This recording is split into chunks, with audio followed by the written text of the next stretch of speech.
I'm gonna do my very best to get through this story as quickly as possible, and hopefully I won't cry.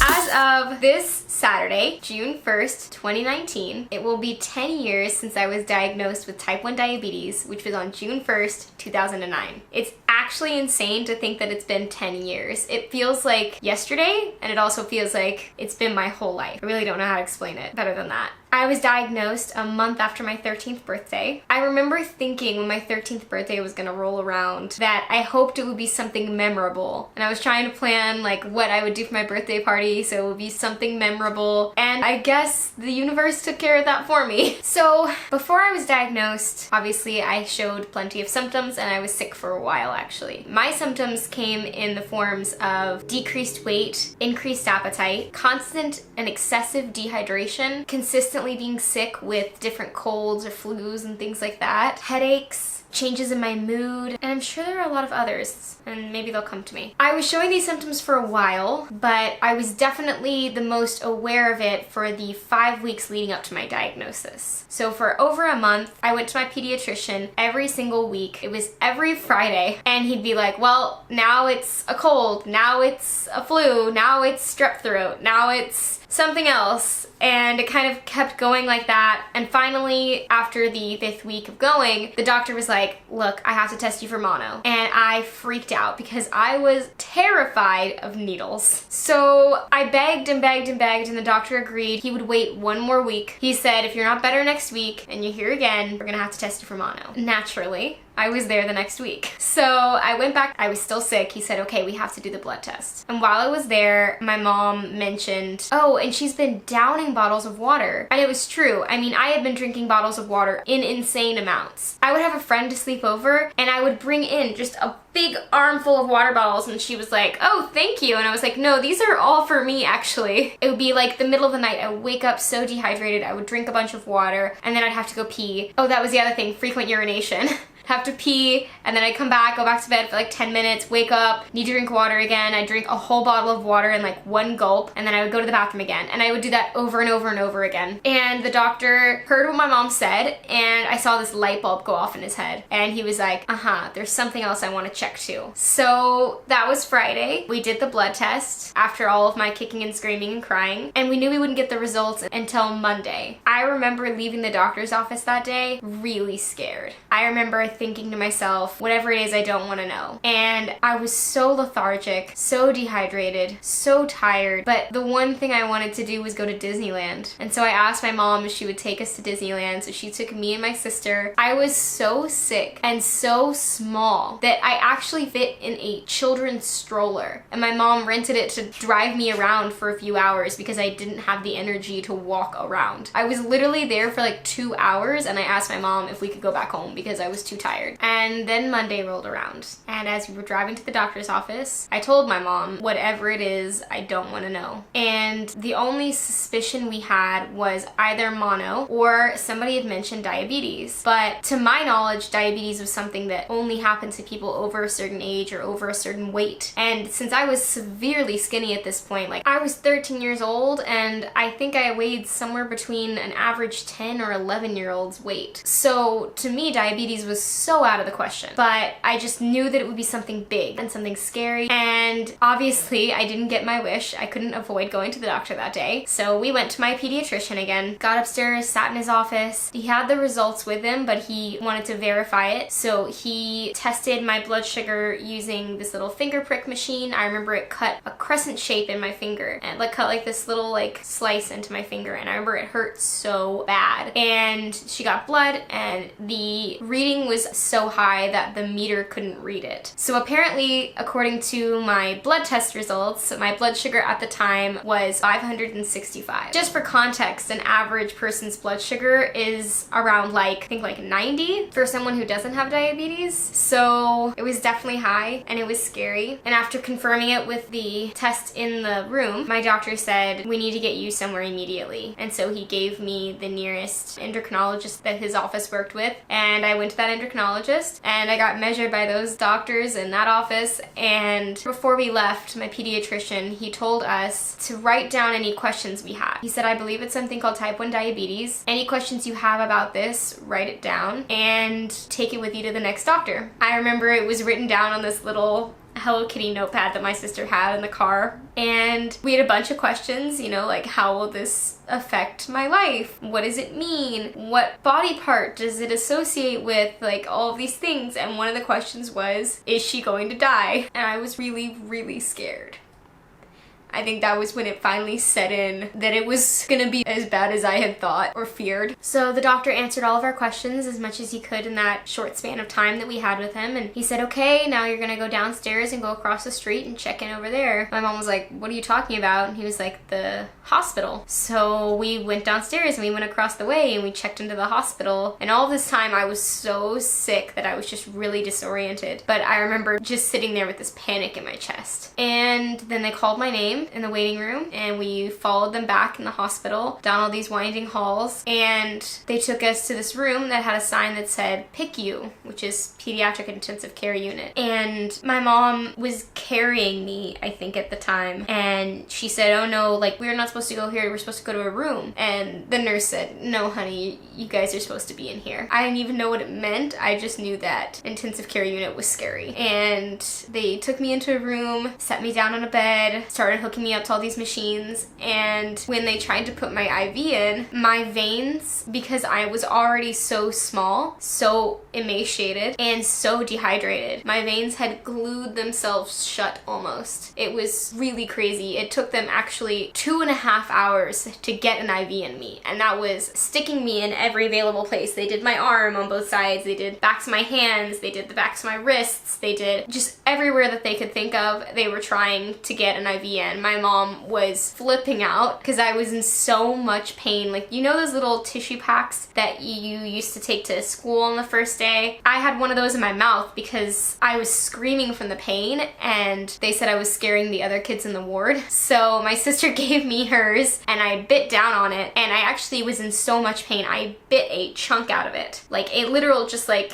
chunk was gone, like through all the layers of tissue and everything in the plastic. It was crazy. They got the IV in me, started getting fluids into me. They started with fasting. I was to fast until my blood sugar got down, and then I was going to be able to eat and learn how to eat for the rest of my life the next day. So insulin is the key that opens the door to the blood cells to let the sugar in. So the blood cells here, the sugar's here, the insulin opens it up so the sugar can get into the blood cell, right? Most bodies naturally produce insulin from the pancreas. Type 1 diabetics, however, have a missing piece there, because type 1 diabetes is an autoimmune disease. So our bodies trick themselves into thinking that the pancreas is a foreign object, and it sends out antibodies to kill off that part of the pancreas that creates insulin. Once that's gone, unlike type 2 diabetes, it can't be revived. It's dead. It's not just tired, it's gone. So we're missing the ability to produce insulin, so we're missing the key that opens the door. So the sugar is just floating around in the bloodstream, and the cells don't have any sugar in them where they need it to be. So your body starts to think that it can get what it needs, aka the sugar, into the cell by eating away at its own fat storage, which is how I lost so much weight. And it also meant I was really hungry all the time. I mean, I actually went and got a tub of cookie dough this wide, this deep, and I ate it all in like 2 sittings because I was so hungry and I was craving sugar. It was crazy. I was craving the thing that my body needed but didn't realize it already had a surplus of. I remember being in the hospital and fasting and just being so hungry that I was literally crying. Like, I was in such pain from the hunger that I was crying. And the nurse was like, I'm not supposed to do this, but here, and gave me some graham crackers to nibble on. And I ate those crackers like it was the last thing I was ever gonna eat. I ate like a little nibble, and I chewed on it for a while, and then a little nibble, and I chewed on it for a while because I was trying to make it last because I was so hungry and I knew I wasn't gonna get food for a while. So the next day, my diabetes educator came for the first time, and her name was Mona, and she was amazing. But it was me and my mom and my sister, and she was coming to teach us how I was going to live for the rest of my life with diabetes. So everything that she said was so important. And I remember the first thing she said to me when she walked into the room was, "It's gonna be okay. It's gonna be fine." And I just really didn't believe her. I remember thinking like, that's fine for you to say. This isn't your life. But then afterwards we had our first day of education. I learned about nutrition. I learned about what I should and shouldn't be putting into my body, which for type 1 diabetics, contrary to popular belief when it comes to diabetes, it's actually not as restrained as people think. Basically, for type 1 diabetics, you are allowed to eat just like anybody else would. Unlike type 2 diabetes, there is no cure. For type 2 diabetics, if they limit the amount of sugar they're eating, they can help, you know, regulate, restart their pancreas, things like that, and be able to get rid of the diabetes or cure themselves from the diabetes. For type 1 diabetics, there is no such thing. So limiting my diet is only at my own discretion. There are some things that are really not smart, like regular sodas or juices. Those are things that have such a high concentration of sugar that drinking them, especially rather than eating that much sugar, goes in even faster. So those are things that are hard to keep up with, so I shouldn't be eating or drinking things like that. But there is no technical, you can't have this, or if you do X, Y, and Z, you'll get rid of it. So learning about nutrition was mostly learning about how things are calculated. For example, one slice of white bread is about 15 carbs, so you can count most things based on that, like a sandwich. If it's just that and meat and cheese don't have any carbs, so you're just counting the 2 pieces of bread. And if it's, you know, a slice of pizza, you estimate based on about how many pieces of bread you can fit on the slice of pizza, and the tomato sauce you would count for, but it's pretty close anyway. So I learned about nutrition. I learned about how to give an injection. That was the scariest part. So first of all, at that age, my mom was giving my injections at first. So the lessons were mostly tailored for her, but I needed to know how to give myself a shot as well, but I had decided that I didn't want to have to do that right away. So my mom was taught how to give an injection, but she is just as scared of needles as I was. When she was being given the instruction, it was like, okay, you do this, this, this, and this. All right, now you're gonna give yourself a sample shot of saline. My mom freaked out immediately. She was like, can I give the shot to that lemon first? Mona was like, no. And she was like, can I give it to the orange? She was like, no. She was like, can I give it to the bread? She was like, no. My mom was like, can I give the shot to the pillow?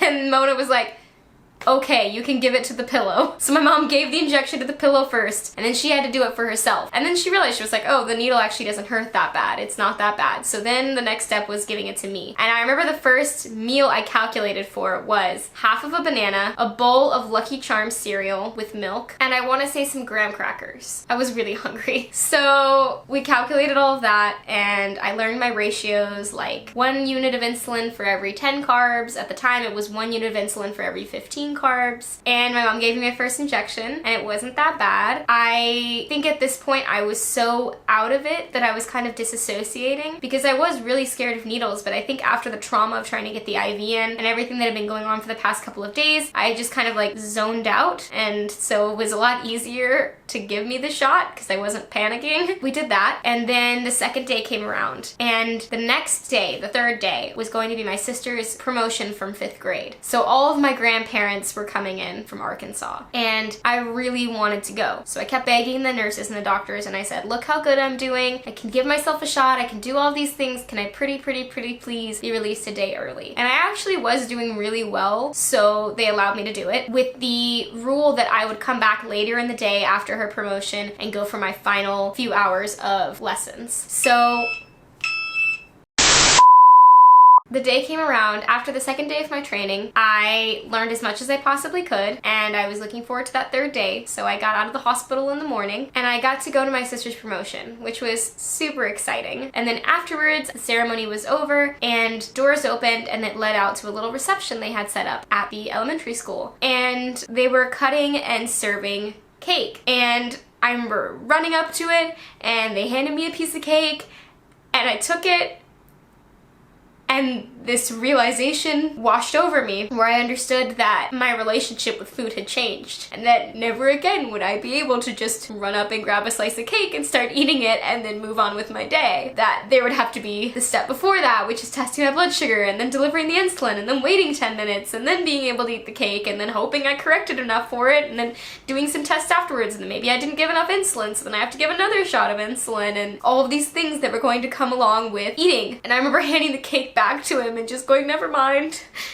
And that was a really big deal for me because I really love cake. if I had to pick any one food, it would definitely be cake as my very favorite food. So after that, we had our own reception where we were going to dinner. We went to this Italian restaurant called Buca di Beppo. We sat down at our table and they brought out bread before the meal. And again, I had to sit there and process and understand that if I wanted to eat that bread, I had to test my blood sugar, do an injection. My grandparents were at the table and I didn't want to freak them out by seeing a needle going into me, so I would have had to leave the table, do an injection, come back to the table, sit down, eat the bread, go back, do another injection, come back when my food was ready, eat that. So I just decided it wasn't worth it, and I was sitting there at the table crying while my family was eating the bread. And I will never forget my brother eating it, and he just looked at me and he realized what was going on. He was like, you know, it's really bad bread. It's like the worst bread. I've never had bread this bad before. And he put it down and didn't eat any more of it. So I got through my first meal, and then we went back for my final education. And from there on out, it was kind of like live your normal life, but with this whole new thing. And that was really scary at first because I didn't know what normal life was supposed to look like anymore. I remember we had this L-shaped couch and I would sleep on one part and my mom slept on the other, and she would wake up every few hours to test my blood sugar just to make sure overnight that it was okay. But then there came a point where it started to change and get easier, and I actually celebrated by getting my first big haircut. So my hair was down to like grazing the top of my butt, and I cut it all off up to here, and that was a big deal for me. That was my first actual haircut. I'd only gotten trims up to that point, and I did it to just kind of celebrate feeling like a new person and feeling happy and healthy again. And because I had gotten over my fear of needles, I wanted to get my ears pierced, so I went and got my ears pierced, and since then, as you can see, I've collected quite a few of them. I now have 7 holes in my ears and a tattoo. So I got over my fear of needles at least. That was basically my diagnosis. And after that, it was just a big life of adjustment. Every new thing that would come along would present new challenges. We went for vacation in Alabama, and I realized that the humidity there really brought my blood sugar down, so I had to compensate for that. I learned about how the hot lights on set bring my sugar down. I learned about how stress can make my sugar go up. Crying too much makes my blood sugar go down. All of these things that I have learned over the years of how to manage my diabetes, how to treat my body properly. And it's a learning process every day because our bodies change. And so I have to change with it. I have to change my ratios. I have to change where I'm putting in my insets and my injections. I have to change all kinds of things. I was lucky enough to get on the insulin pump pretty soon after I was diagnosed because I was doing so well with my numbers. They thought it was fine to do that. So I got on an insulin pump, and I've been off and on of it ever since. I really love having the insulin pump, but sometimes it's annoying because there is a tube hanging off of me and I get it tied around doorknobs, and let me just tell you, I've never experienced pain like walking and not knowing that my pump is tied around something. My stomach plummets, hits the floor. It's like a pain I cannot describe. And so I'm constantly learning and growing and changing with my diabetes to the best of my ability. I've been really fortunate to be able to get involved with JDRF and get to actually participate in this journey toward hopefully finding a cure for type 1 diabetes one day. I could do a whole nother video on all of my diabetes pet peeves, things that people say to me, things that I've experienced, things that my body does to me. Oh man, I have a lot to say about that stuff. But anyway, I got to go to Congress, which was really cool, and be a part of a panel of other people who have diabetes and still have really successful lives and jobs and are able to do things that they love. And I got to sit on that panel, which was crazy, and I got to talk to over 100 kids ages 4 to 17 that also had type 1 diabetes, which was such a cool experience. Diabetes can be very isolating, it can be very scary, and it can make you feel very alone because even the people who are there for you, most of them just don't understand what those moments are like, what the highs and the lows are actually like. So it was really cool to be in a room full of people who I knew understood me and that I could hopefully stand up and say something positive for them. If you or anyone you know is showing any of the symptoms here, definitely reach out to a medical professional because knowing all of this information could save your life or someone else who you care about. If you'd like to get involved in some way, learning more about type 1 diabetes and help be a part of the search for the cure, then you should check out JDRF.org. It stands for Juvenile Diabetes Research Foundation, and they're awesome. They're an awesome resource that's really been so helpful for me and my family throughout my journey of having type 1 diabetes. It's still daunting when I think about the fact that there's no end in sight, but at the same time, this is my normal now. When I was first diagnosed, I was really scared and I thought my dreams were over. I thought I could never be an actor now, and I thought that my life would always be hindered by this thing called diabetes. But luckily, that has not been the case. I've worked really hard to manage my diabetes and to take good care of myself, and thanks to that and the support I have around me, I've been able to accomplish so much more than I ever even imagined I could possibly do with or without diabetes. And that's pretty cool. And I like to imagine that 13-year-old me would be really proud. My eyeliner is probably all kinds of messed up right now, but oh well. This was a bit heavier than my usual video, but I really wanted to share this with you guys in case there's others of you out there who are type 1 diabetics and searching for that sense of community that I know I'm always looking for. Or if you know someone who has type 1 diabetes and you'd like to know a little more insight about what that journey can be like for someone. Or maybe you just clicked on this video and now you know this huge piece of information about me. Whatever the case, I really appreciate you watching this video. I would really appreciate it if you'd share some love in the comments below to your family members, friends, people you know who have type 1 diabetes, or just to one another, because I really like the positivity and the spreading of love and awesomeness in the comments. For those of you who do have type 1 diabetes and you're watching this video, thank you. I respect you, and the people who know and love you appreciate all of your hard work, because it means that they get to keep on knowing and loving you for a long time to come. If you guys would like to know anything more about my life with type 1 diabetes, I definitely am open to sharing it. I hope to educate people and share my experiences, so if you guys have any questions or anything else you'd like me to do a video about, then definitely leave that in the comments below as well. Please subscribe to my channel if you want to see more story times like this maybe in the future, or a bunch of the other crazy stuff I have going on, and I will see you guys next week. Bye.